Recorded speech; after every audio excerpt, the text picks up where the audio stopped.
Dibuka halaman yang ke-25 dari bukunya, dibuka halaman yang ke-25. Insya Allah kita akan mentadabburi surat Yasin ayat 13 sampai dengan ayat 17. Surat Yasin ayat 13 sampai dengan ayat yang ke-17. Baik, bismillahirrahmanirrahim. Assalamualaikum warahmatullahi wabarakatuh.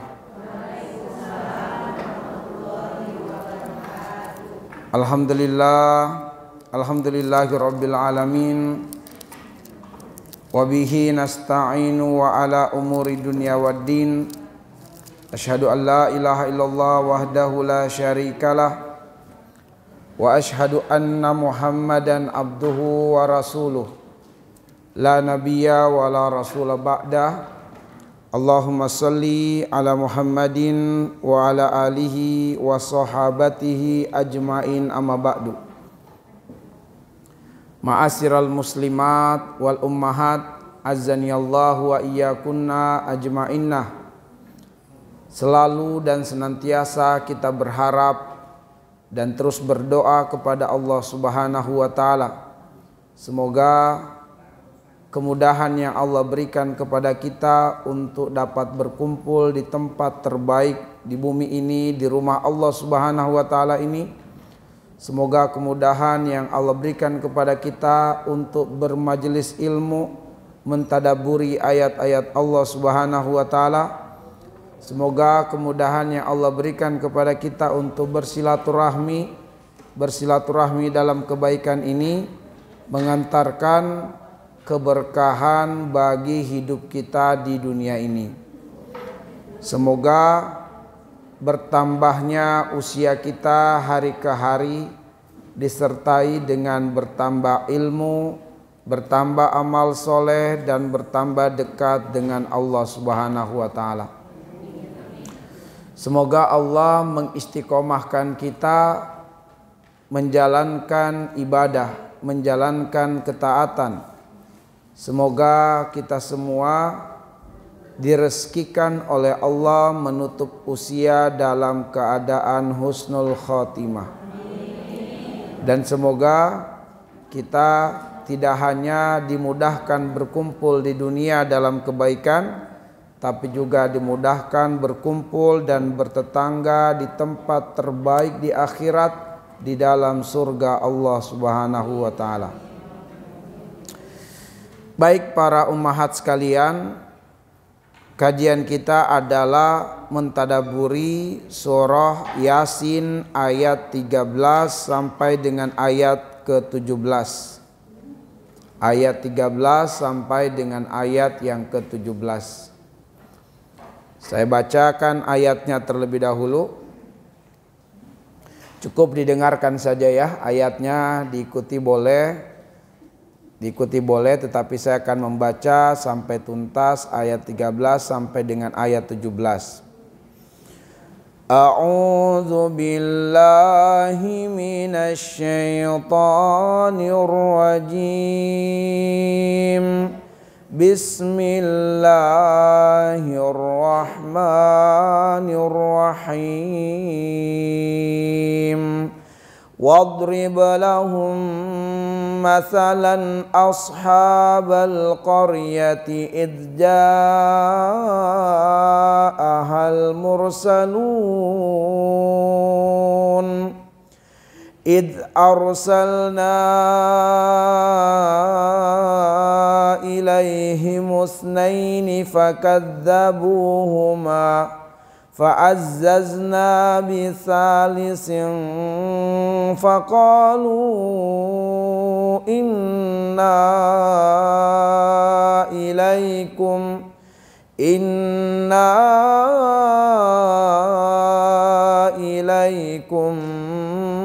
mursalun. Qalu ma antum illa basyarum mithluna wa ma anzala ar-rahmanu min syai' in antum illa takdzibun. Qalu rabbuna ya'lamu inna ilaikum lamursalun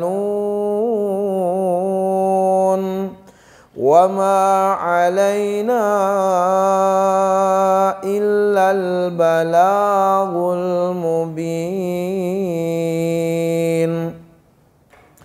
Allah Subhanahu wa taala berfirman, wadrib lahum, berikanlah perumpamaan kepada mereka, masalan yaitu permisalan atau perumpamaan, ashabal qaryah, perumpamaan tentang penduduk suatu negeri, idja'ahal mursalun, ketika datang di negeri tersebut al mursalun, para rasul, idz arsalna ilaihi musnaini, tatkala kami, kata Allah, mengutus kepada penduduk negeri itu isnaini, dua orang rasul, fakadzabuhuma, tetapi penduduk negeri itu mendustakan kedua rasul tersebut, fa'azzazna bitsalisin, kemudian kami, kata Allah, mengutus yang ketiga atau menguatkan dua orang rasul itu dengan rasul yang ketiga. Faqalu, lalu kemudian para rasul itu berkata, inna, sesungguhnya kami, ilaikum, terhadap kalian, mursalun, para rasul. Qalu, berkatalah penduduk negeri tersebut, ma antum illa basyarun mithluna, tidaklah kalian melainkan hanyalah manusia biasa, misluna, sama dengan kami.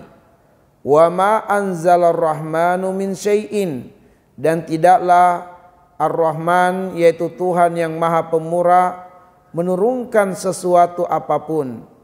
In antum illa takdzibun, tidaklah kalian melainkan hanyalah para pendusta. Qalu, berkatalah para utusan atau para rasul, Rabbuna, Tuhan kami, ya'lamu, mengilmui atau mengetahui, inna, sesungguhnya kami, ilaikum, terhadap kalian, lamursalun, benar-benar para rasul, para utusan. Wa ma alaina, dan tidaklah kami berkewajiban, illa, melainkan hanya, al balagul mubin, memberikan keterangan yang nyata atau menyampaikan dakwah yang hak, dakwah yang benar. Baik, alhamdulillah telah kita baca ayatnya dan juga telah kita terjemahkan ayat-ayat tersebut, dan selanjutnya adalah kita mengambil pelajaran dari ayat-ayat yang sudah kita baca ini.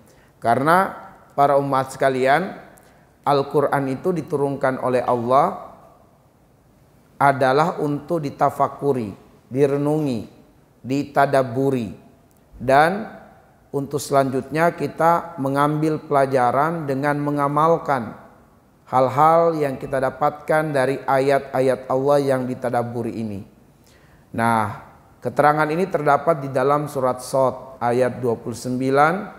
Surat Shad itu surat yang ke-38 ayat 29, kitabun anzalnahu ilaika mubarakun liyadabbaru ayatihi waliyatadzakara ulul albab.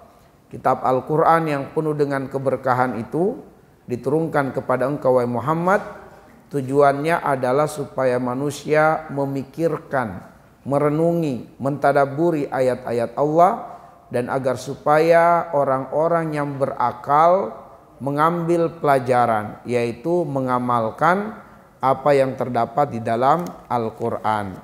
Baik, ibu sekalian, mari kita lihat di halaman yang ke-25 dari apa yang telah kami tuliskan ini. Kami bacakan dan kami akan tambahkan jika ada hal-hal yang perlu ditambahkan, atau akan memperjelas jika ada hal-hal yang perlu untuk dijelaskan. Allah Azza wa Jalla berfirman, memerintahkan kepada Nabinya Muhammad sallallahu alaihi wasallam agar membuat suatu perumpamaan terhadap kaumnya, yaitu kaum Quraisy, yang telah mendustakan dakwah dan juga seruannya. Masalah ashabal qaryah izja'ahal mursalun, perumpamaan tentang penduduk suatu negeri ketika datang kepadanya atau ketika datang ke negeri tersebut al mursalun, para rasul atau para utusan. Jadi Bu sekalian, salah satu metode pendidikan itu adalah tamsil, perumpamaan. Ya, dalam upaya kita memudahkan orang menerima ilmu, menerima nasihat adalah dengan memberikan perumpamaan. Maka perumpamaan adalah salah satu metode pendidikan. Kita memberikan gambaran. Seperti di dalam ayat ini kita dapati di bagian awal ayat, wadrib lahum. Nabi diperintah oleh Allah agar supaya Nabi itu memberikan perumpamaan kepada penduduk Quraisy. Perumpamaan tentang apa? Tentang para rasul yang telah pernah diutus di suatu negeri, yang nanti negeri itu adalah negeri Intakiyah. Ya, negeri itu adalah negeri Intakiyah. Nah, negeri Intakiyah Ibu sekalian adalah negeri yang masyarakatnya menyembah berhala. Negeri yang dipimpin oleh seorang raja penyembah berhala bernama Raja Antikas. Negeri Intakiyah adalah sebuah kota tua yang terletak di sisi utara Syam dan di sisi selatan Turki. Pada masa kejayaan Islam, kota ini ditaklukkan di abad ketiga Hijriah. Kepada negeri inilah Allah mengutus 2 orang rasul yang mengajak penduduk Intakiyah bertauhid kepada Allah Subhanahu wa taala sebagaimana firman-Nya, "Idz arsalna ilaihi musnaini fakadzabuhuma." Ya. Ketika kami mengutus 2 orang utusan kepada penduduk negeri Intakiyah, fakadzabuhuma, tetapi penduduknya mendustakan 2 orang rasul itu. Jadi Bu sekalian, kaidahnya di dalam Al-Quran apabila Allah memberikan perumpamaan tentang suatu negeri misalnya, maka itu bukanlah perumpamaan yang kosong, bukan dongeng, bukan drama Korea Ibu sekalian, ya, tetapi itu adalah kisah yang benar, kisah yang nyata. Jadi kalau Allah memberikan perumpamaan itu faktanya ada, realitanya ada. Maka ketika kemudian Allah perintahkan nabinya, wahai Muhammad, berikan perumpamaan kepada penduduk Quraisy tentang suatu negeri yang diutus kepadanya rasul. 2 orang rasul diutus kepada negeri tersebut, tapi 2 orang rasul itu didustakan. Maksudnya adalah bahwa Nabi sekarang diutus kepada penduduk Quraisy dan penduduk Quraisy juga mendustakan rasul. Bahwa apabila penduduk Quraisy ini mendustakan Nabi Muhammad SAW, wahai Muhammad, beritahukan mereka dahulu ada negeri di mana Rasul telah diutus kepada negeri itu, dan karena penduduknya mendustakan Rasul, maka negeri itu dibinasakan oleh Allah. Ya, supaya tentu penduduk Quraisy ini mengambil pelajaran. Jangan kemudian mereka semena-mena terhadap Rasul Allah. Jangan mereka kemudian menghinakan baginda Nabi Sallallahu Alaihi Wasallam. Nah Ibu sekalian, perhatikan pada penggalan ayat, yaitu firman Allah, fakadzabuhuma.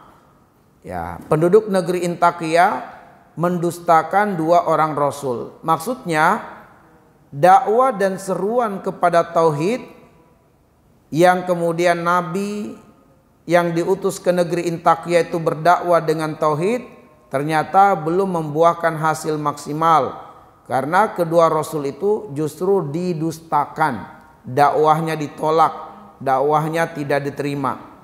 Maka untuk membantu dan menguatkan kedua rasul itu, Allah mengutus rasul yang ketiga, fa'azzazna bisalisin.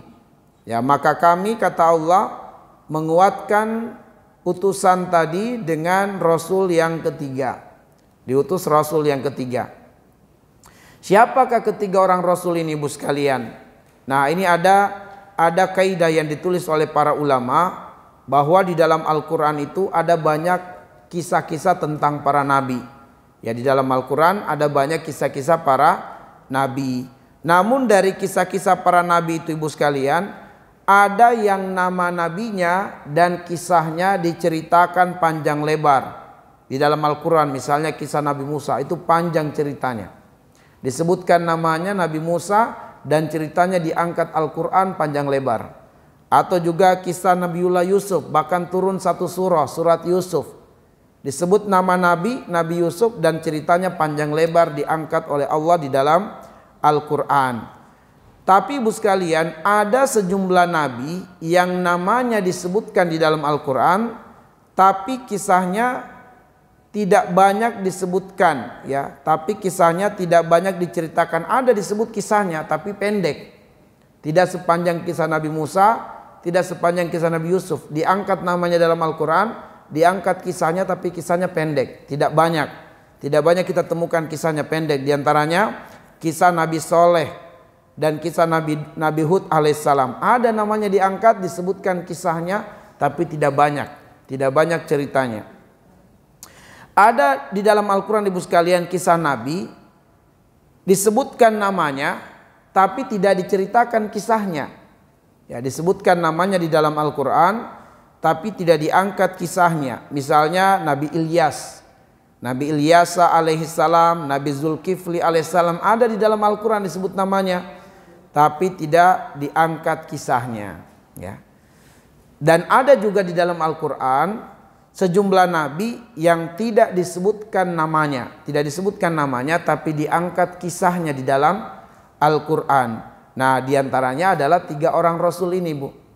3 orang Rasul ini tidak disebutkan namanya siapa, tapi ada kisahnya di dalam surat Yasin. Ada kisahnya di dalam surat Yasin. Jadi di dalam Al-Quran itu ada nabi-nabi yang disebutkan namanya dan diangkat kisahnya panjang lebar, ya, seperti kisah Nabiullah Ibrahim alaihissalam, Nabiullah Musa, Nabiullah Yusuf, ada namanya, diangkat kisahnya panjang. Ada juga di dalam Al-Quran para nabi diangkat kisahnya oleh Allah sedikit, namanya disebutkan dan kisahnya pendek, tidak banyak-banyak kisahnya. Ya, seperti Nabi Saleh, Nabi Hud, Nabi Ismail, ada kisahnya tapi pendek, tidak banyak diangkat di dalam Al-Quran. Termasuk yang panjang kisahnya Nabi Sulaiman. Nah, itu panjang kisahnya juga, ya. Di surat An-Naml panjang kisah Nabi Sulaiman. Nah, tetapi ibu sekalian, ada nabi disebutkan namanya, tidak diangkat kisahnya, seperti Nabi Ilyasa, Nabi Zulkifli. Dan ada nabi atau rasul tidak disebutkan namanya, tapi diangkat kisahnya. Salah satunya adalah rasul yang diutus kepada penduduk Intakiyah. Tidak disebutkan namanya siapa. Kita nggak tahu ibu sekalian, ini nabi-nabi yang diutus ini siapa nama mereka. Nah, sebagian mufassir mengatakan, ya, misalnya Imam Ibnu Katsir menyebutkan dari Ibnu Abbas radhiyallahu anhu bahwa ketiga orang Rasul itu bernama Sodik, Soduk, dan Shalum. Ada pula pendapat dari riwayat yang berbeda bahwa nama kedua Rasul yang pertama itu adalah Syam'un dan Yuhana, sedangkan nama Rasul yang ketiga adalah Baulus. Selain perbedaan nama di atas, di antara ulama juga berbeda pendapat apakah mereka ketiga itu adalah nabi yang diutus oleh Allah yang mendapatkan wahyu dan risalah sebagaimana nabi-nabi yang lain yang telah diutus sebelumnya oleh Allah, ataukah mereka bertiga itu adalah Hawariyun, sahabat-sahabatnya Nabiullah Isa alaihissalam sekaligus murid-murid beliau. Nah, karena menurut sebagian riwayat ketika Nabi Isa alaihissalam di Palestina, beliau alaihissalam mengutus sahabat-sahabatnya berdakwah ke beberapa kota. Nah, di antara ulama yang berpendapat 3 orang Rasul ini, Rasul yang dimaksudkan di sini adalah utusan, bukan utusan dari Allah, bukan Rasul dari Allah, tapi utusan dari Nabiullah Isa alaihissalam sebagai murid untuk berdakwah. Namun pendapat yang rajih, pendapat yang kuat adalah mereka para nabi, para Rasul yang diutus oleh Allah Subhanahu wa taala untuk berdakwah di negeri Intakiyah, dan mereka ini datang ke negeri Intakiyah sebelum diutusnya Nabi Isa alaihissalam. Ya, jadi sebelum Nabi Isa alaihissalam diutus, 3 orang Rasul ini telah datang ke negeri Intakiyah. Kenapa ibu sekalian? Karena antara Nabi Isa dengan Nabi Muhammad SAW itu ada masa 600 tahun. Dan antara Nabi Isa dengan Nabi Muhammad tidak ada Rasul yang diutus. Ya, jadi terjadi masa fatrah, masa kekosongan Nabi itu selama 600 tahun. Setelah wafatnya Nabi Isa, terjadi masa kekosongan kenabian selama 600 tahun ibu sekalian. Barulah lahir Nabi Muhammad sallallahu alaihi wasallam. Jadi tidak ada nabi yang diutus antara Nabi Isa dengan Nabi Muhammad sallallahu alaihi wasallam, dan itu rentang waktunya 600 tahun. Nah, di sini saya kutipkan hadis Nabi sallallahu alaihi wasallam diriwayatkan oleh Imam Bukhari dan Muslim. Di bagian akhir hadisnya Nabi mengatakan, laisa baini wa bainahu nabiyyun. Tidak ada antara aku dengan Nabi Isa seorang nabi. Ya, tidak ada antara aku dengan Nabi Isa seorang nabi. Ya. Tidak ada nabi yang diutus antara Nabi Muhammad sallallahu alaihi wasallam dengan Nabi Isa alaihissalam. Maka pendapat yang kuat, mereka ini 3 orang rasul yang diutus sebelum diutusnya Nabi Isa alaihissalam. Ketiga rasul tersebut berdakwah mengajak raja dan penduduk Intakia meninggalkan kesyirikan, meninggalkan menyembah berhala dan beralih kepada tauhid, yaitu penyembahan hanya kepada Allah yang maha berhak untuk disembah dan diibadahi. Nah, ibu sekalian, bagaimana permulaan kesyirikan itu terjadi di tengah-tengah manusia? Mengapa di awal-awal kesyirikan itu kaum musyrikin fokus pada menyembah berhala, bukan menyembah pohon, bukan menyembah gunung yang besar, bukan menyembah lautan, bukan menyembah bintang-bintang dan lain sebagainya? Mengapa permulaan kesyirikan itu berawal dari penyembahan kepada patung-patung? Nah, ini ibu sekalian dikaitkan dengan beberapa orang-orang soleh yang pernah diutus ya sebelum Nabi Nuh alaihissalam.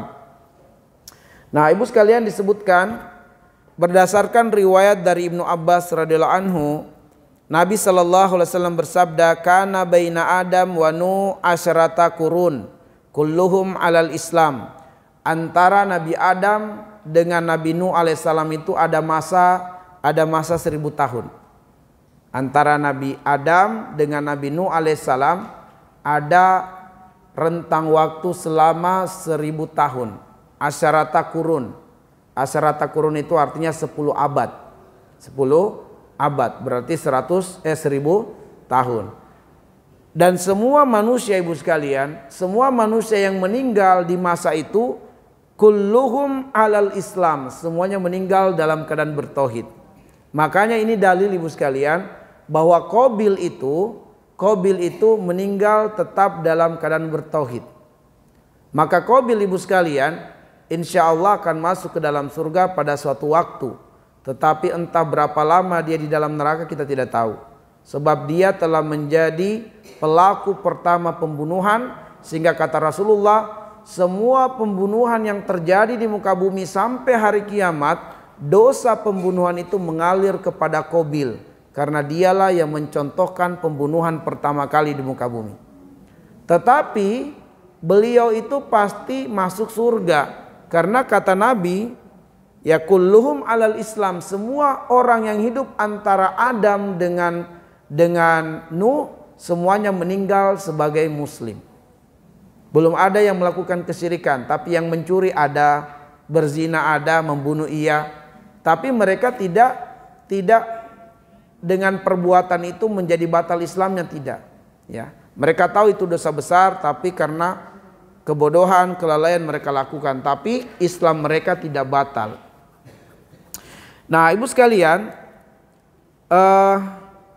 ketiga rasul tersebut berdakwah mengajak raja dan penduduk Intakia meninggalkan kesyirikan, meninggalkan menyembah berhala dan beralih kepada tauhid, yaitu penyembahan hanya kepada Allah yang maha berhak untuk disembah dan maha berhak untuk diibadahi. Nah, jadi para nabi, para rasul itu mengajak raja Intakia untuk mentaati Allah, untuk bertauhid, tapi kemudian ditolak, dakwanya ditolak.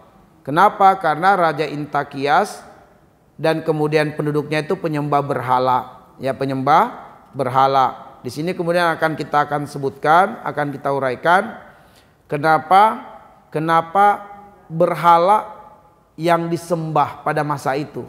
Kalau di Indonesia sudah beragam, bukan lagi berhala, Bu. Yang disembah pohon, yang disembah batu, yang disembah gunung-gunung. Kalau dahulu orang-orang fokus menyembah berhala, menyembah patung. Ya, kenapa patung yang disembah, Ibu sekalian? Ya, kenapa patung yang disembah? Nah, perhatikan Ibu sekalian, kita lihat di bagian halaman yang ke-28. Nah, di bagian halaman 28, pada kurun di mana Nuh alaihissalam belum diangkat sebagai rasul, ya, pada kurun di mana Nabi Nuh alaihissalam belum diangkat sebagai rasul, terdapat 5 orang soleh yang dicintai dan disegani oleh manusia. Mereka adalah Wad, Suwa, Yaguts, Ya'uk, dan Nasr, yang berdakwah, beramar ma'ruf nahi mungkar, mengajak manusia kepada kebaikan, menjadi guru bagi yang ingin belajar, menjadi konsultan untuk beragam persoalan individu, masalah rumah tangga, masalah masyarakat, dan mereka selalu tampil menasihati kaum yang melakukan dosa dan maksiat untuk segera bertobat, meninggalkan dosa dan maksiat yang dikerjakannya. Demikianlah aktivitas sehari-hari 5 orang soleh itu sampai diwafatkan oleh Allah Azza wa Jalla. Nah, setelah sekian tahun lamanya 5 orang soleh itu wafat, generasi manusia yang hidup sezaman dengan mereka masih tetap dalam ketauhidan, dalam ibadah dan kebaikan. Hanya saja mereka merasa kehilangan dan merasa sedih karena guru-guru mereka telah tiada. Jadi orang-orang yang hidup di zaman masih mendapati 5 orang soleh ini, setelah wafatnya 5 orang soleh ini, mereka merasa sedih. Mereka merasa kehilangan, Ibu sekalian. Mereka rindu dengan guru-guru mereka. Dalam keadaan seperti itulah setan mendatangi mereka dan menawarkan ide. Seraya berkata, jadi setan ini datang dalam wujud manusia, Bu. Datang dalam wujud manusia, dan dia tahu kesedihan, kerinduan para murid-murid terhadap guru mereka. Maka setan datang dalam wujud manusia lalu berkata kepada mereka, isna'u ala athqalihim suwaran wa tamathilan hatta idza ra'aitumuha tazakkartumuhum fazakartumuhumul ibadah wandafa'al nufusakum ilaiha. Jadi setan atau iblis berkata, buatlah patung yang menyerupai bentuk dan wajah mereka, sehingga dengan melihatnya kalian akan teringat kepada mereka dan teringat untuk selalu ibadah, dan kesedihan jiwa-jiwa kalian akan terobati dengannya. Itulah tujuan pertama kali dibuatnya patung. Jadi tujuan pertama dibuat patung itu adalah untuk mengingat para pahlawan mereka, para guru mereka, para orang-orang yang berjasa dalam hidup mereka. Maka akhirnya mereka membuat patung, Bu. Tapi tatkala patung itu dibuat, belum ada di antara mereka yang menyembah patung. Tidak ada. Mereka hanya buat patung hanya untuk mengingat jasa guru-guru mereka. Sehingga dengan melihat patung itu mereka bersemangat lagi ingin ibadah, karena mereka teringat masa-masa guru mereka masih hidup dan mendidik mereka dalam kebaikan. Patung-patung 5 orang soleh itu pun dibuat, lalu diberi nama sesuai nama kelima orang soleh itu. Tidak ada atau tidak seorang pun dari generasi itu yang mendekati patung apalagi menyembahnya. Cukup hanya dengan sekedar bisa melihat patung tersebut saja. Setelah generasi manusia yang sezaman dengan 5 orang itu telah meninggal, muncullah generasi kedua yang hanya mendengarkan kisah-kisah 5 orang soleh itu dari leluhur-leluhur mereka. Efeknya, generasi kedua ini selalu mengenang jasa kelima orang soleh tersebut, memuliakan dan mengharumkan nama-nama mereka. Karena rasa penasaran, mereka mulai mendekati patung-patung orang-orang soleh itu dari jarak yang memungkinkan mereka bisa menyentuhnya. Namun tak seorang pun dari mereka yang menyembahnya. Ya. Jadi generasi kedua belum ada yang menyembah patung-patung.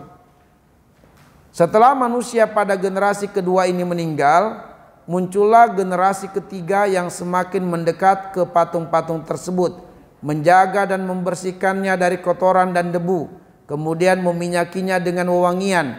Tetapi tak seorang pun dari mereka yang menyembah patung-patung tersebut, hingga muncul generasi-generasi berikutnya yang semakin jauh dari ilmu, tidak memahami sejarah, dan lebih memperturutkan syahwat dalam menjalani kehidupan.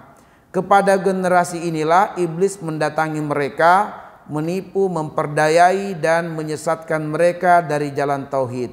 Iblis berkata kepada mereka, membohongi mereka, innama kanu ya'budunahum wa bihim yaskuna al-matara fa'abbiduhum. Jadi iblis itu membohongi mereka. Iblis berkata kepada generasi yang sudah sangat jauh dari ilmu, generasi yang tidak memahami lagi sejarah, dia tidak tahu apa sih patung-patung ini, dia nggak tahu sejarahnya apa ini patung-patung. Nah, kepada generasi-generasi yang bodoh, yang jahil, yang tidak mengenali sejarah, iblis datang dan berkata, sungguh hanyalah moyang-moyang kalian dahulu menyembah patung-patung ini. Mereka memohon kepada patung-patung ini agar hujan turun, dan hujan pun turun.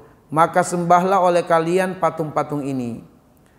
Jadi iblis berkata kepada mereka, moyang-moyang kalian dulu suka menyembah patung ini.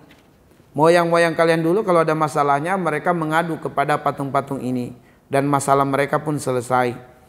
Akhirnya terjadilah kesyirikan pertama kali di muka bumi.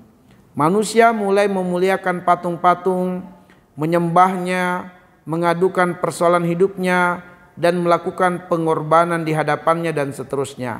Pada saat itulah Nabi Nuh alaihissalam dipilih oleh Allah sebagai Rasul untuk berdakwah kepada tauhid agar mereka kembali kepada jalan yang benar, jalan fitrah, jalan Islam. Makanya ibu sekalian, kenapa Rasul yang pertama itu Nabi Nuh alaihissalam? Ya, Rasul yang pertama adalah Nabi Nuh alaihissalam. Maksudnya adalah Rasul yang pertama yang berdakwah kepada tauhid. Rasul yang pertama yang berdakwah memerangi kesyirikan itu Nuh alaihissalam. Makanya dalam kitab-kitab fikih para ulama atau dalam kitab-kitab tentang bab ketauhidan disebutkan Rasul pertama itu adalah Nuh alaihissalam. Maksudnya Rasul yang pertama berdakwah memerangi kesyirikan itu adalah Nuh alaihissalam. Sebab sebelum Nabi Nuh tidak ada kesyirikan.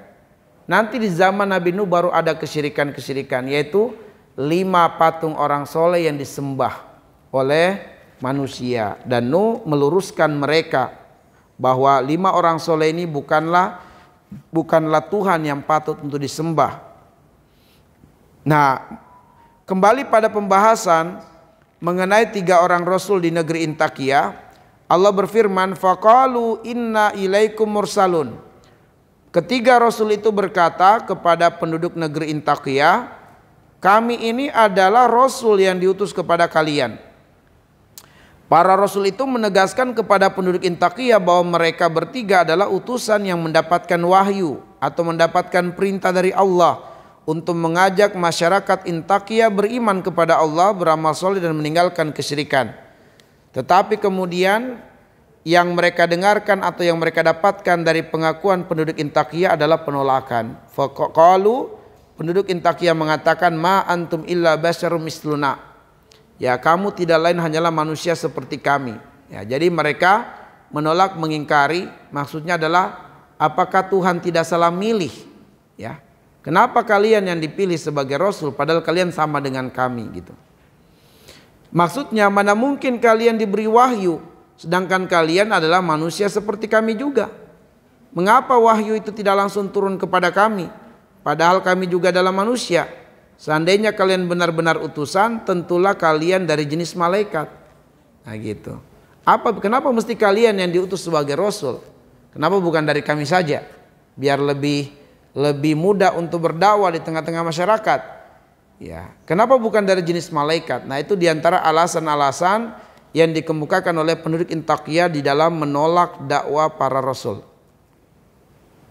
Menurut Imam Ibnu Katsir, memang seperti itulah keraguan yang berada di benak kebanyakan umat yang mendustakan para Rasul. Allah Azza wa Jalla berfirman menceritakan ucapan mereka, "Dzalika bi annahu kanat ta'tihim rusuluhum bil bayyinat faqalu abasyaru yahdunana." Jadi sebenarnya umat-umat terdahulu pun juga demikian. Maksudnya di antara alasan dakwah para nabi, para rasul itu ditolak, adalah karena masyarakat menganggap apa sih luar biasanya kalian diutus sebagai rasul?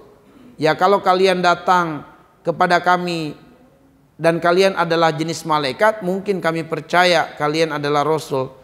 Tapi kalau kalian manusia biasa, apa bedanya dengan kami gitu? Jadi tidak ada sesuatu yang menakjubkan menurut mereka. Ya mereka menginginkan kalau memang kalian rasul, kalian punya sesuatu yang kehebatan luar biasa. Makanya rasul itu ibu sekalian diutus ada mujizat. Karena hal itulah yang membuat takjub mereka bahwa benar ini dari Allah. Coba banyak orang takjub dengan Superman ibu sekalian karena manusia luar biasa ya. Bisa tiupannya jadi topan gitu ya, matanya jadi laser, bergerak dengan sangat cepat, bisa terbang, itu kan luar biasa, orang kagum semuanya gitu. Nah, jadi dahulu masyarakat menolak dakwah para nabi karena mereka mengatakan apa spesialnya kalian sebagai rasul gitu. Kalian sama saja dengan kami. Baik, dan ternyata itu terjadi pada semua nabi-nabi, termasuk Rasulullah SAW diingkari karena nabi adalah manusia biasa. Ya, maunya mereka dari kalangan malaikat. Baik, kita lanjutkan ibu sekalian. Yaitu mereka merasa heran dan tidak percaya bila Rasul itu berasal dari jenis basyarun. Basyar itu artinya manusia biasa, makhluk biologis. Jadi basyar itu artinya makhluk biologis, butuh makan, butuh minum, butuh tempat tinggal, butuh istirahat, merasakan lelah, merasakan panas dan dingin. Allah mengatakan dalam surat Al-Isra 94, wa ma mana'an nasa ayyuminu iz ja'ahumul huda illa an qalu aba'asallahu basyarar rasula, dan tidak ada sesuatu yang menghalangi manusia untuk beriman tatkala datang petunjuk kepadanya kecuali perkataan mereka, adakah Allah mengutus seorang manusia menjadi rasul? Ya, jadi mereka meragukan rasul itu dari kalangan manusia. Karena itulah di dalam surat ini ya di ayat yang ke-15 dan ayat yang ke-16 ya di ayat yang ke-15 dan ayat yang ke-16 Allah Subhanahu wa taala berfirman, mereka penduduk Intakiyah berkata, ma antum illa basyarum misluna, tidaklah kalian melainkan kalian hanyalah manusia biasa misluna sama dengan kami. Wa ma anzalar rahmanu min syai'in, dan tidaklah Allah Tuhan pemurah menurunkan sesuatu. In antum illa takzibun, kalian ini hanyalah para pendusta. Qalu, para rasul berkata, Rabbuna ya'lamu inna ilaikum lamursalun.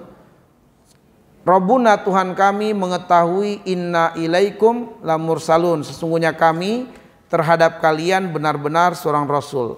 Yaitu ketiga orang rasul menjawab, namun Allah mengetahui bahwa kami adalah rasul-rasulnya yang diutus kepada kalian, dan seandainya kami dusta terhadap Allah, tentulah Allah akan menghukum kami dengan siksaan yang berat, dengan siksaan yang keras.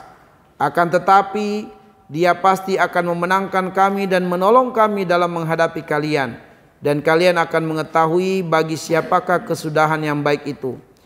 Ayat ini semakna dengan apa yang disebutkan oleh firman Allah, Qul kafa billahi baini wa bainakum syahida ya'lamu ma fis samawati wal ard walladzina amanu bil batil wa kafaru billahi ulaika humul khasirun. Katakanlah, cukuplah Allah menjadi saksi antaraku dan antaramu. Dia mengetahui apa yang di langit dan di bumi, dan orang-orang yang percaya kepada yang batil dan ingkar kepada Allah, mereka itulah orang-orang yang merugi. Al-Ankabut ayat 52. Adapun firman Allah Azza wa Jalla, wa ma alaina illal balagul mubin, dan kewajiban kami tidak lain hanyalah menyampaikan perintah Allah dengan jelas. Jadi ibu sekalian, tugas para nabi, para rasul adalah tabligh, yang menyampaikan dakwah, menyampaikan risalah. Tetapi manusia mau beriman tidak beriman itu bukan urusan para nabi. Tugas para nabi adalah bertindak sebagai guru, sebagai pengajar, sebagai muallim, mudarris, sebagai pemberi nasihat. Persoalan orang menerima dakwah atau tidak menerima dakwah ini tergantung hidayah dari Allah, tergantung taufik dari Allah. Makanya para nabi mengatakan, wa ma alaina illal balagul mubin. Ya, kewajiban kami tidak lain hanyalah menyampaikan perintah Allah dengan jelas. Kalau kalian menolaknya, mengingkarinya, maka kami tidak ada sangkut pautnya dengan hal tersebut. Tugas kami adalah berdakwah. Baik, ibu sekalian, mari kita urai beberapa pelajaran ya. Tadi itu tafsir. Tadi yang kita baca adalah tafsir dari beberapa kitab tafsir yang kami rangkum untuk kemudian menjadi sebuah alur untuk disampaikan. Nah, selanjutnya kita lihat pelajaran-pelajarannya. Nah, pelajaran-pelajarannya inilah yang disebut dengan tadabbur, ibu sekalian. Jadi syarat kita mentadaburi ayat-ayat Allah selain mengetahui terjemahannya, juga kita harus sedikit ada gambaran tentang ayat tersebut. Kita harus tahu sedikit tafsirnya tentang ayat tersebut, barulah kemudian kita renungi hikmahnya, pelajaran-pelajarannya. Dan tentu kalau kita berbicara tentang tadabbur, tidak hanya terbatas pada apa yang kami tuliskan ini. Kalau tadabbur itu pelajaran yang bisa diuraikan bisa semakin banyak, ibu sekalian, tergantung tingkat perenungan kita terhadap ayat-ayat Allah dan tergantung banyaknya kitab tafsir yang kita baca, sehingga itu membuat kita semakin kaya dalam mengorek banyak ilmu dan pelajaran. Baik, terdapat banyak hikmah dan pelajaran penting yang dapat diungkap dan digali dari mentadaburi dan merenungi beberapa ayat di atas. Ini bukan 3 ayat ini, saya salah ketik. Dari merenungi beberapa ayat di atas, dari ayat 13 sampai dengan ayat yang ke-17, yaitu 5 ayat ya. 5 ayat, ibu sekalian. Di antaranya sebagai berikut. Yang pertama, dakwah ilallah. Ya, ini pelajaran pertamanya, dakwah ilallah, mengajak manusia kepada Allah.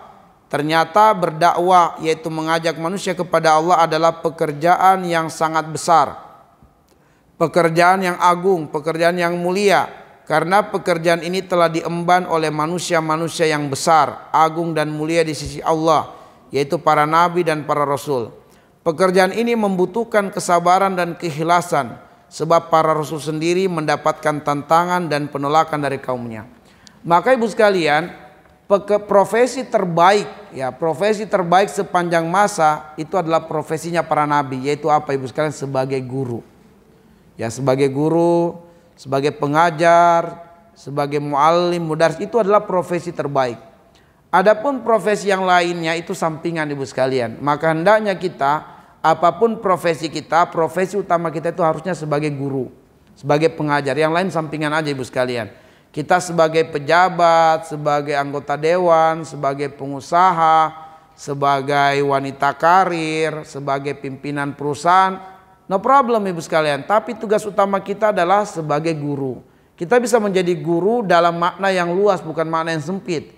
Kita bisa menjadi guru untuk staf-staf kita, karyawan-karyawan kita. Kita bisa menjadi guru untuk masyarakat yang kita pimpin, yang kita kelola, masyarakat yang kita wadahi. Kita bisa memimpin mereka, ibu sekalian. Kita ajak mereka dalam kebaikan, dalam ketaatan. Kita buat aturan untuk mereka memperhatikan sholat 5 waktu dan seterusnya. Maka ini adalah peran terbaik. Ini adalah profesi terbaik yang harus kita lakoni, sebab ini adalah profesinya para nabi, profesinya para rasul. Dalam surat Ali Imran, ibu sekalian, ayat 31, ya, surat Ali Imran ayat 31, Allah mengatakan, "Qul in kuntum tuhibbunallaha fattabi'uni." Qul in kuntum tuhibbunallaha fattabi'uni. Wahai Muhammad, sampaikan kepada umatmu, kalau mereka benar-benar mencintai Allah, kalau mereka benar-benar ingin berjumpa dengan Allah, syaratnya adalah mereka harus mencintai profesimu dengan mengikuti engkau, wahai Muhammad.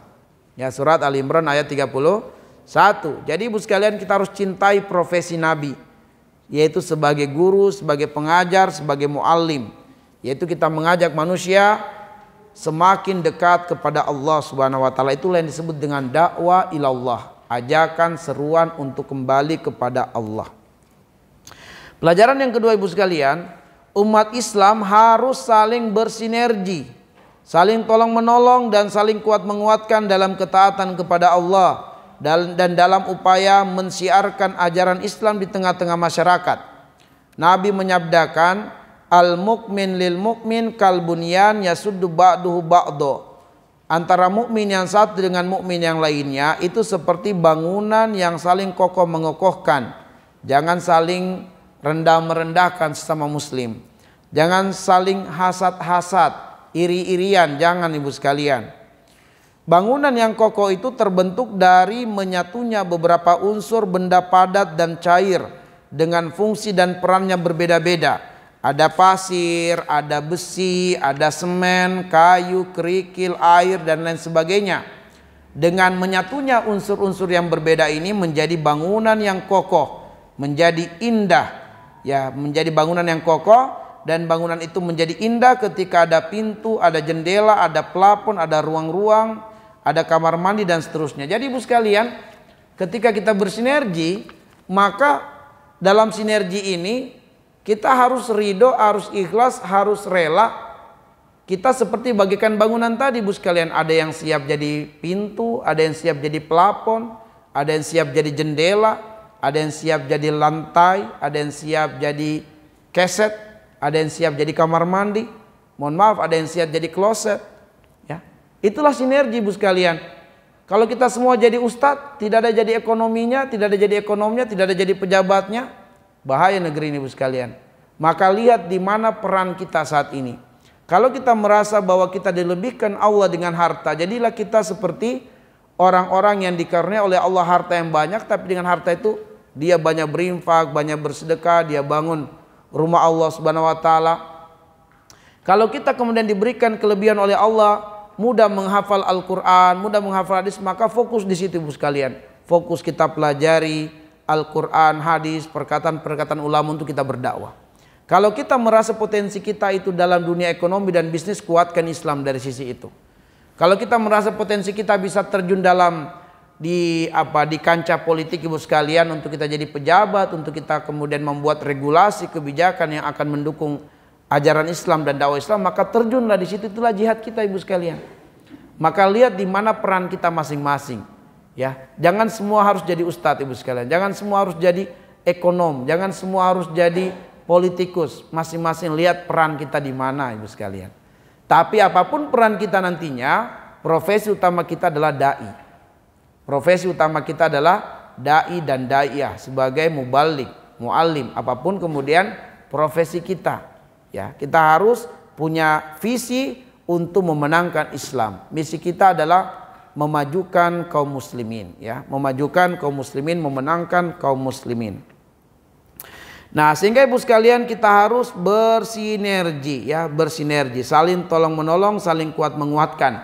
Bagaimana ketika dua orang rasul yang diutus, ternyata dua orang rasul ini gagal, belum bisa meyakinkan masyarakat tentang taqiyah, maka Allah utus rasul yang ketiga untuk menguatkan. Maka jadilah kita menguatkan kaum muslimin, jangan melemahkan kaum muslimin. Ya, jadilah kita menguatkan saudara muslim kita, jangan kita menjadi orang yang melemahkan saudara muslim kita. Kita tolong orang yang susah, jangan kita buat orang yang susah tambah susah. Ya. Kita kuatkan orang yang telah kuat, jangan kita lemahkan orang yang sudah kuat. Begitu yang seharusnya kita mengambil peran ibu sekalian. Maka kita harus siap mengerahkan potensi demi memperkuat dan mempercantik bangunan Islam. Ya, kita harus mengerahkan potensi kita untuk memperkuat dan mempercantik bangunan Islam. Kemudian ibu sekalian, pelajaran yang ketiga, dalam upaya menyesatkan manusia, iblis melakukan berbagai tahapan dan perencanaan yang matang. Hanya dua senjata yang digunakannya, yaitu senjata syahwat dan syubhat. Senjata syahwat maksudnya setan akan memanas-manasi dan membangkitkan syahwat manusia untuk melakukan kelalaian dan kemaksiatan. Senjata syubhat maksudnya campur aduk antara hak dan batil. Dua senjata setan ini hanya bisa ditameng dengan sabar dan dengan ilmu. Jadi setan itu menyerang kita dengan syahwat dan syubhat. Syahwat itu kita dipanas-panasi untuk memperturutkan hawa nafsu. Dan syubhat itu artinya alasan-alasan yang muncul untuk membenarkan kelalaian kita. Kita tidak sholat, kita punya alasan kenapa kita tidak sholat. Nah, itu syubhat. Kita nggak mau pakai jilbab, ada alasannya kenapa kita nggak mau pakai jilbab. Nah, itulah syubhat. Jadi syubhat itu alasan-alasan yang dimunculkan setan untuk kita membenarkan kelalaian yang kita lakukan, untuk membenarkan kemaksiatan yang kita kerjakan. Itulah syubhat. Yang keempat ibu sekalian, para nabi, rasul, ulama, duat dan lain-lain hanya bisa memberi hidayah penjelasan, tapi tidak bisa memberikan hidayah taufik. Ada 4 tingkatan hidayah. Ya, ada 4 tingkatan hidayah. Pertama, hidayah yang terendah. Hidayah yang terendah diberikan kepada semua makhluk dalam upaya menjalani kehidupannya di dunia. Diberikan kepada jin, manusia dan binatang. Pada hidayah ini, manusia akan menyadari betapa pentingnya berpikir, berusaha dan bekerja keras untuk bisa bertahan dan menjadi pemenang hidup di dunia. Lihat Quran surat Al-A'la, surat yang ke-87 ayat yang ketiga. Ya sabbihisma rabbikal a'la alladzi khalaqa fasawwa walladzi qaddara fahada. Nah, di situ walladzi qaddara fahada. Jadi Allah itu memberikan hidayah kepada semua makhluk. Tapi hidayah yang dimaksudkan di situ adalah hidayah untuk bisa bertahan hidup di dunia ini. Maka tidak ada masalah di dunia ini kecuali kita juga bisa pecahkan, ibu sekalian. Kenapa? Karena kita diberikan hidayah oleh Allah untuk berpikir mengatasi sejumlah persoalan-persoalan hidup. Ya, sekarang sudah banyak temuan-temuan teknologi, ibu sekalian. Untuk apa? Memudahkan kita bekerja. Kenapa? Karena manusia berpikir bagaimana supaya urusan-urusan dunia kita itu semakin mudah. Maka dibuatlah sekarang dunia digital, ya, pasar digital, ada marketplace sekarang, ibu sekalian. Di kamar kita baring-baring tidur-tiduran bisa bertransaksi pasar. Karena ada marketplace, ya, ada Tokopedia, ada Shopee. Pembayarannya juga mudah, ibu sekalian. Kita tidur-tiduran sudah bisa belanja. Ya. Kemarin saya bahas di Kemang Pratama 2, ya, tentang e-commerce dalam pandangan Islam, ya, bagaimana perdagangan elektronik dalam pandangan Islam. Kita jelaskan, kita bahas, ya, bahwa itu salah satu kemudahan, tapi ada beberapa hal yang harus digarisbawahi yang berpeluang terjadi riba di dalam transaksi itu. Nah, itu yang kita jelaskan, kita uraikan. Tapi ibu sekalian, semakin dekatnya pasar, dalam arti semakin mudahnya kita bertransaksi pasar, itu juga adalah tanda-tanda hari kiamat, Bu. Ya. Nabi mengatakan, la taqumus sa'ah, tidak akan terjadi hari kiamat hatta tazharu al-fitan, sampai muncul banyak fitnah-fitnah. Ya. Sampai muncul banyak fitnah, wa yaksura al-kadzib, dan akan banyak para pendusta yang berbicara. Dan wa yataqarabu as-sawaik, ya, dan akan wa yataqarabu al-aswaq, dan semakin dekatlah pasar-pasar. Jadi salah satu tanda-tanda kiamat kata Nabi adalah semakin dekatnya pasar-pasar. Ya, kita tidak perlu lagi keluar, Bu. Di kamar kita sudah bisa bertransaksi pasar, bisa bertransaksi jual beli. Itu tanda-tanda kiamat.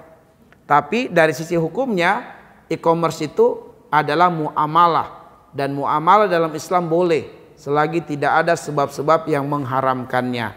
Nah, apa yang bisa mengharamkannya, itulah yang kita bahas, itulah yang kita kaji. Baik. Nah, jadi ibu sekalian yang dimuliakan oleh Allah Subhanahu wa taala, jadi hidayah yang pertama, hidayah yang terendah itu adalah hidayah memahami dunia ini. Itu hidayah yang terendah, Bu.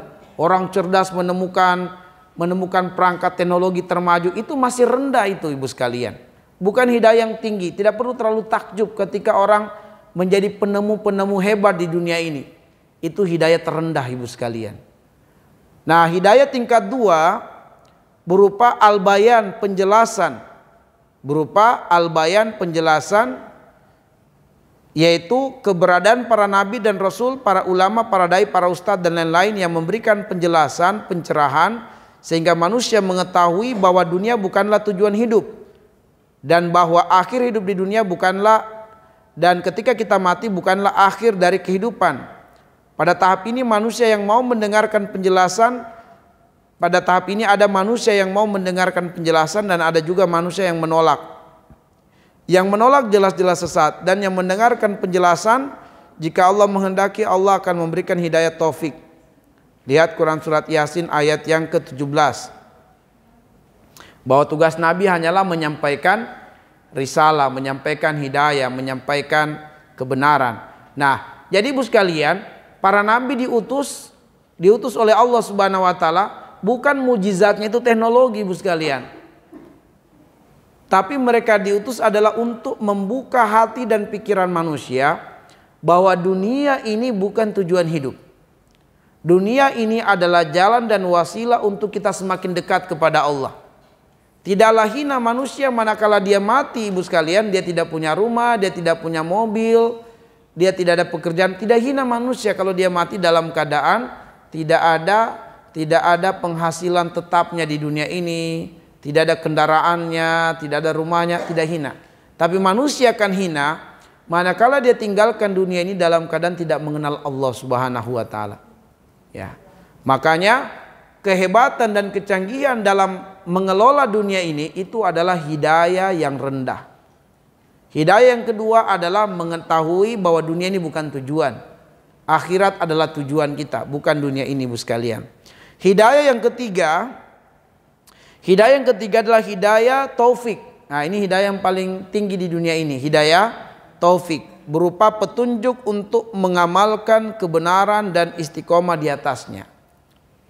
Hidayah ini adalah hak mutlak Allah untuk memberikan kepada siapa yang dia kehendaki. Jadi hidayah ini hanya milik Allah saja, ibu sekalian. Allah berikan kepada siapa yang Allah kehendaki dan Allah menahannya dari siapa yang Allah kehendaki. Dalam surat Al-Qalam ayat 7, Inna rabbaka huwa a'lamu biman dhalla an sabili wa huwa a'lamu bil muhtadin. Hanya Allah yang tahu siapa yang pantas untuk disesatkan dan siapa yang berhak untuk mendapatkan hidayah. Di surat Al-Qasas ayat 56, teguran Allah kepada Nabi Muhammad SAW karena Nabi memaksakan pamannya Abu Thalib untuk dapat hidayah. Ya ammi qul la ilaha illallah, ya ammi qul la ilaha illallah. Jadi Nabi Muhammad dia memaksa pamannya untuk mengucapkan kalimat syahadat. Pamannya Abu Thalib sudah syakaratul maut. Dipaksa oleh Nabi, ya ammi qul la ilaha illallah, qul la ilaha illallah. Dipaksa, tapi Abu Thalib tidak mau mengucapkan la ilaha illallah. Turunlah ayat Al-Qasas ayat 56. Ya, turunlah ayat Al-Qasas ayat 56. Innaka lan tahdi man ahbabta, innaka la tahdi man ahbabta, walakinnallaha yahdi man yasha. Wahai Muhammad, kamu tidak bisa memberikan hidayah kepada siapa yang kamu cintai, tapi Allah memberikan hidayah kepada siapa yang dia kehendaki. Ibu sekalian, anak kita mungkin nakal, mungkin jahat, kita nggak bisa rubah dia, ibu sekalian. Hanya Allah yang bisa rubah dia. Tugas kita adalah menasihati, mengajari, menunjukkan jalan yang benar, dan jangan pernah bosan berdoa kepada Allah karena Allah yang membolak-balikkan hati manusia. Sejahat-jahat apapun keluarga kita, anak kita, suami kita, pasangan kita, ibu sekalian, jangan berkecil hati selagi mereka masih hidup. Karena Allah itu tidak melihat manusia husnul bidayah, Allah melihat manusia husnul khotimah. Mungkin permulaannya anak kita jahat, nakal, tapi boleh jadi di ujung hidupnya dia diberi hidayah oleh Allah, diberi taufik karena doa kita yang tidak pernah putus. Ya. Betapa banyak anak-anak yang tadinya durhaka, dia menjadi anak yang soleh, taat kepada Allah di penghujung hidupnya karena kesabaran, keikhlasan orang tuanya untuk tidak pernah bosan berdoa kepada Allah. Kita nggak bisa rubah anak kita, meskipun anak kita sendiri nggak bisa kita rubah. Anak kita berpeluang jadi musuh, ibu sekalian, berpeluang melawan kita. Itu disebutkan di surat At-Taghabun ayat 14. Ya. Pasangan kita, istri, suami, anak itu bisa menjadi musuh dalam keluarga, bu. Bisa menjadi musuh dan banyak kasusnya. Suami yang membakar istrinya, yang memutilasi istrinya, meracuni istrinya. Ada juga istri yang membunuh suaminya, meracuni suaminya, ya menipu suaminya, dia selingkuh dengan laki-laki lain. Ada juga anak yang membunuh ayahnya, membunuh ibunya. Jadi suami bisa menjadi musuh bagi istri anaknya, istri juga bisa menjadi musuh bagi suami dan anaknya, anak bisa menjadi musuh bagi orang tuanya, orang tua bisa menjadi musuh bagi anaknya. Itu disebutkan di surat At-Taghabun ayat yang ke-14. Maka Allah mengatakan, ya ayyuhalladzina amanu inna min azwajikum wa auladikum aduwwalakum fahzaruhum. Ya, fahzaruhum. Wahai orang-orang beriman, istrimu, pasanganmu, anak-anakmu bisa menjadi musuh. Maka hati-hatilah. Apa yang mesti kita lakukan supaya Allah merubah dia? Wa in ta'fu wa tasfahu wa takfiru fa innallaha ghafurur rahim. Lakukan 3 hal. Wa in ta'fu, maafkan dia. Maafkan, jangan laknat. dia sudah berbuat jahat kita laknat lagi. Ya, kita laknat. Ibu jangan sampai hilang kendali sampai pada akhirnya karena kekecewaan besar kepada anak keluar kalimat laknat kepada anaknya sendiri. Selagi anak kita masih hidup, peluang dia berubah besar. Sebab anak kita sejahat apapun dia bukan iblis. Hanya iblis yang tidak punya peluang berubah. Selagi manusia dia punya peluang menjadi orang soleh, ibu sekalian. Maka jangan pernah berputus asa dari berdoa kepada Allah untuk anak kita dirubah Allah menjadi pribadi yang baik, pribadi yang soleh. Maka yang kita lakukan, wa in ta'fu, maafkan dia. Wa tasfahu, tetap santuni. Wa takfiru, mohonkan ampun kepada Allah. Innallaha ghafurur rahim, Allah Maha Pengampun. Allah akan ampuni dia dan Allah akan menyayangi dia, yaitu dengan membimbingnya kepada kebaikan. Mungkin kita sudah tidak melihat dia berubah karena kita meninggal, ibu sekalian, tapi tidak menutup kemungkinan kita sudah meninggal lama di kubur, anak kita diberi hidayah oleh Allah berubah. Ya, berubah, ibu sekalian. Jadi jangan pernah berputus asa dari rahmat Allah, karena hidayah itu milik Allah, bukan milik kita. Ya, Ustadz, kenapa anak ini sudah saya nasihati nggak berubah? Memang, Bu, tugas kita hanya menasihati, yang bisa merubah dia hanyalah Allah. Ya, itu sebagai ujian dari Allah untuk kita dan ujian Allah padanya juga. Maka kita sabar, ridho, tapi tidak boleh berputus asa dari berdoa kepada Allah Subhanahu wa taala. Kemudian ibu sekalian, hidayah yang keempat, hidayah masuk ke dalam surga. Ini hidayah yang paling tinggi di akhirat nih. Hidayah yaitu dibimbing Allah, ditunjukkan Allah jalan menuju ke surga. Al-A'raf ayat 43. Ya, sehingga di Al-A'raf ayat 43, ya, kalau bukan karena hidayah dari Allah, kita tidak akan masuk ke dalam surga. Inilah hidayah paling tinggi, yaitu hidayah masuk ke dalam surga. Baik ibu sekalian, yang kelima ya, pelajaran terakhir. Jika berbagai urusan yang kita jalankan belum membuahkan hasil terbaik sesuai harapan, hendaknya tetap bersangka baik kepada Allah seraya menyempurnakan tawakal kepadanya. Sebab tugas kita di dunia hanyalah mengambil sebab yang terbaik, mengerahkan semua potensi, berikhtiar yang maksimal, dan menyandarkan hasilnya hanya kepada Allah. Apapun keputusan Allah itulah yang terbaik, sebab Dia Allah Maha mengetahui apa yang tidak kita ketahui. Alhamdulillah ibu sekalian, selesailah kajian kita surat Yasin ayat 13 sampai dengan ayat yang ke-17. Nanti dibaca ulang lagi ibu sekalian apa yang sudah kita uraikan ini. Jika ada hal-hal yang mau ditanyakan, masih ada waktu ya? Masih cukup waktu? Ya, azan jam 3:05 kalau nggak salah. Baik Bu, kalau ada pertanyaan boleh satu pertanyaan atau dua pertanyaan maksimal. Ada yang mau bertanya Ibu? Kalau tidak ada, kita tutup dengan doa. Kalau ada pertanyaan, kita kasih kesempatan. Ya, silakan Ibu. Apa Bu?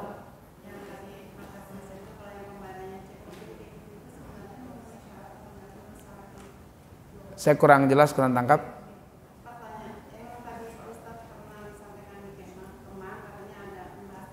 E-commerce ya.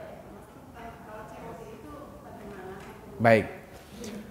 Nah, ibu sekalian, opsi pilihan bagi kita di dalam bertransaksi ya, dalam bertransaksi itu bisa transfer. Jadi ada kemungkinan beberapa akad yang bisa terjadi ibu sekalian.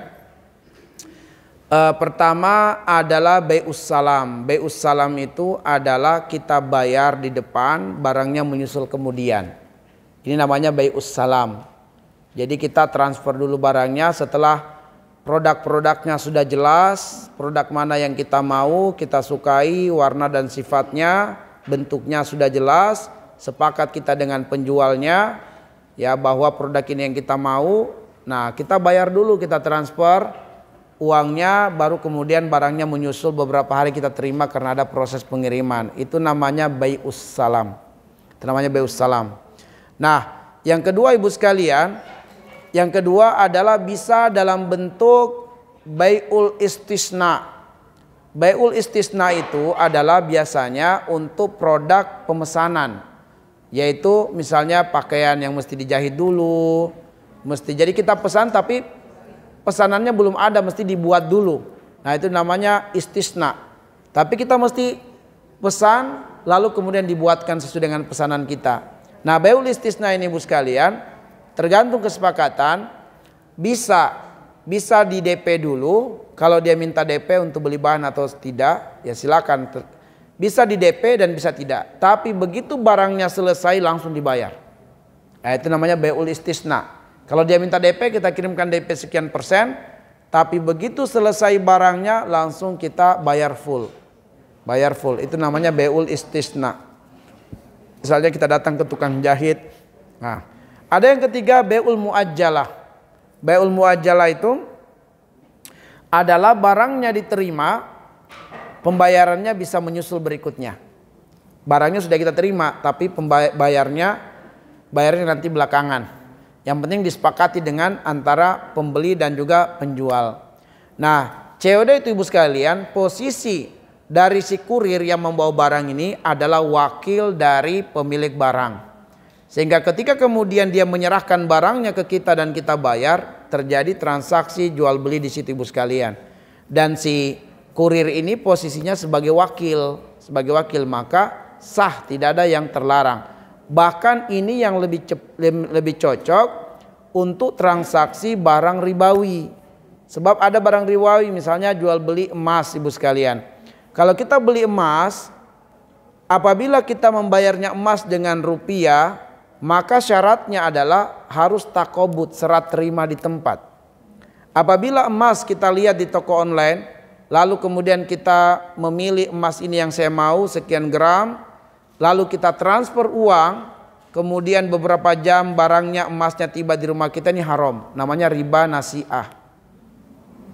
Riba nasi'ah. Kenapa? Barang yang diperdagangkan barang ribawi Ibu sekalian. Ada syaratnya, ada aturan mainnya. Kalau kemudian kita membeli emas, syaratnya itu adalah kalau kita bayar dengan rupiah, syaratnya adalah at-taqabud, serah terima di tempat. Jadi yang lebih tepat adalah dengan COD kalau jual beli emas. Karena posisinya kurir adalah wakil pemilik barang. Diserahkan emasnya, kita serahkan uangnya, itu yang sah, itu yang benar. Nah, tapi kalau jual beli emas dengan emas, syaratnya dua. Harus yang pertama adalah tawazun, sama takarannya, sama gramasinya. Ya walaupun bentuknya beda, satu bentuknya cincin, satu bentuknya anting, yang penting gramasinya sama. Masalah bentuk boleh berbeda. Yang kedua harus serah terima di tempat. Ya, jadi kalau jual beli emas dengan emas, perak dengan perak, harus serah terima di tempat. Dan kemudian sama gramasinya. Begitu Ibu. Jadi COD benar. Ada yang lain Bu? Cukup ya? Baik, mari kita berdoa Ibu sekalian. Kita tengadahkan tangan kita ke langit. Kita mohon kepada Allah. Semoga segala hajat-hajat kita dikabulkan Allah. Segala keluhan kesedihan kita dihilangkan oleh Allah. Amin ya Allah ya Rahman ya Rahim ya Al-Malik ya Kudus ya Salam ya Mu'min ya Al-Muhaimin ya Al-Aziz ya Jabbar ya Mutakabbir ya Ghaffar ya Razzaq. Alhamdulillahi Rabbil Alamin hamdan syakirin hamdan na'imin hamdan yuafi ni'mahu wa yukafi mazidah. Ya Rabbana walakal hamdu kama yanbaghi li jalali wajhika wal karimi wa azimi sultanik. Allahumma salli ala Muhammadin wa ala alihi wa ashabihi ajma'in amma ba'du. Allahumma arhamna bil Qur'an waj'alhu lana imaman wa nuran wa hudan wa rahmah. Allahumma dzakkirna minhu ma nasina wa 'allimna minhu ma jahilna warzuqna tilawatahu ana al-laili wa atrafan nahar waj'alhu lana hujjatan ya rabbal alamin. Allahumma aslih lana dinana alladhi huwa ismatu amrina waslih lana dunyana allati fiha ma'ashuna waslih lana akhiratana allati fiha ma'aduna waj'alil hayata ziyadatan lana fi kulli khair waj'alil mauta rohatan lana min kulli syarr. Allahumma ja'al khaira a'marina akhiraha wa khaira a'malina khawatimaha wa khaira ayyamina yawma nalqaka fi. Allahumma inna nas'aluka isyatan haniyah wa mitatan sawiyah wa maraddan ghaira mukhsin wala fadhi. Allahumma inna nas'aluka tuqa wal huda wal afaf wal ghina wal mauta fil iman wal Islam. Allahumma akthir amwalana wa auladana wa barik lana fima a'taitana wa atil hayatana fi ta'atik wa ahsin a'malana waghfir lana wa dakhilna jannatak. Allahumma a'inna ala dzikrika wa syukrika wa husni ibadatik.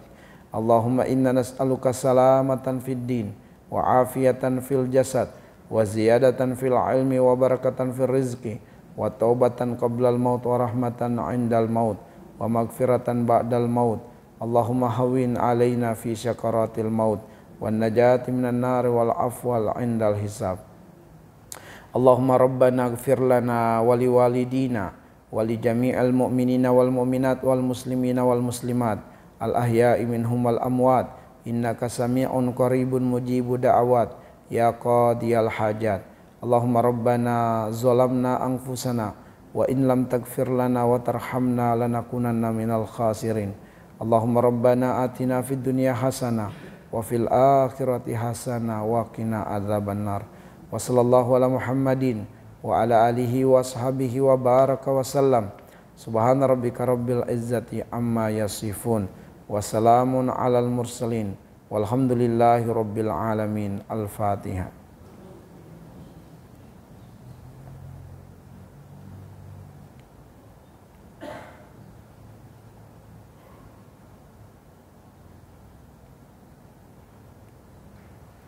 Amin ya Allah ya rabbal alamin.